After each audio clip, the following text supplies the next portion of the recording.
Welcome back. We're going to jump right in with chapter 2 of The Dogs. Mom left Dad when I was 8.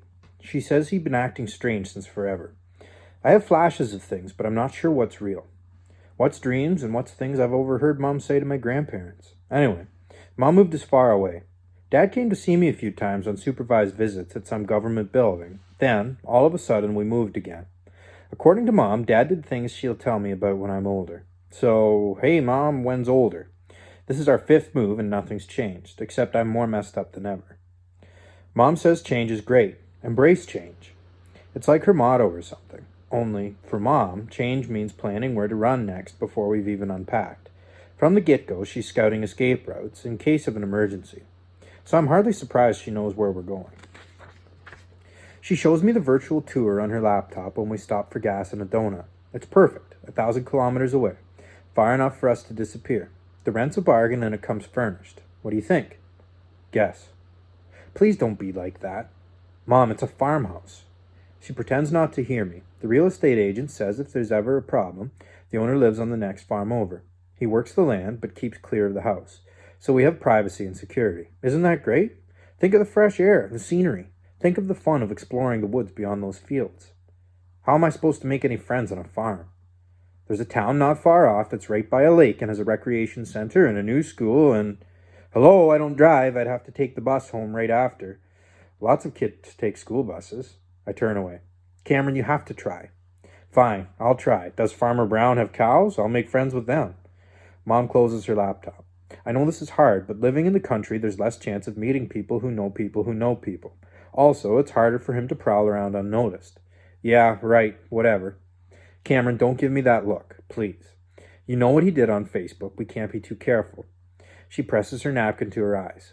Mom, please don't. I'm sorry, I can't help it. Mom freshens up in the washroom, grabs a coffee for the road, and we drive into the next day. I try to stretch out on the back seat, but it's not as easy as when I was a kid, so I end up playing video games. Mom says it's bad for my eyes. What with all that bouncing around, but I have my earbuds in and pretend not to hear her. Somehow I fall asleep. I wake up as the sun's going down. Everywhere is cornfields and shadows. Can we stop someplace? I have to pee. Don't worry, we're almost there. What? We're moving near here? After 10 more minutes of country, we pass a high school and football field in the middle of nowhere. A few hundred meters beyond, Mom pulls into this old motel. It's covered with big white shingles, with a little diner at the side and a red vacancy light in the office window. Up ahead, there's an old iron bridge that crosses a river ravine into town and a sign at the side of the road, Welcome to Wolf Hollow. The room we get is a cheapie, all beige and banged up furniture with twin beds, a phone, a TV, and a coffee maker. Mom calls Grandma and Grandpa on her phone to let them know we're all right. We never use motel phones, or any phone that isn't ours for that matter.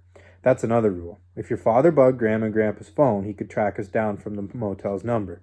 Mom's made sure both our phones are unlisted so they don't show up on call display. She says keeping mine with me at all times is a matter of life and death. You need to be able to call for help if your father ever attacks you out of nowhere. So everything's fine, Mom tells Grandma and Grandpa on the speakerphone. We're in a really nice motel and I already have a lead on a terrific house. The agent will be taking us out tomorrow. Oh good, Grandma says, and how's Cameron? I look up from my game. Cameron's fine, he's never been better. Mom gives me a look. She says we always have to sound cheerful when we talk to Grandma and Grandpa, otherwise they'll worry. Well, if I was Grandma and Grandpa, I'd be worried about things like, why are they so happy if they're running from a maniac? Seriously, Grandma, this is the best place yet, I say in my I'm so happy I can hardly believe it voice. One day you'll have to visit. I can't wait. Maybe this Christmas, Grandpa asks. Right, like that's going to happen. Let's see what the fall brings, Mom says. Even when we talk on Skype, these check-ins make me lonely, because what we say to each other is totally fake. It's nothing but lies, so we can pretend we're feeling things we aren't. I mean, we don't want Grandma and Grandpa to worry, and I get they don't want us to think they're worrying, but not being honest makes us all worry even more. With everything a secret, who knows what's real? Not us. The grandparents I remember were actual people. The ones I talk to now are cardboard cutouts. The more I talk to the cutouts, the less I remember the real ones. We'll call again next Sunday, Mom says.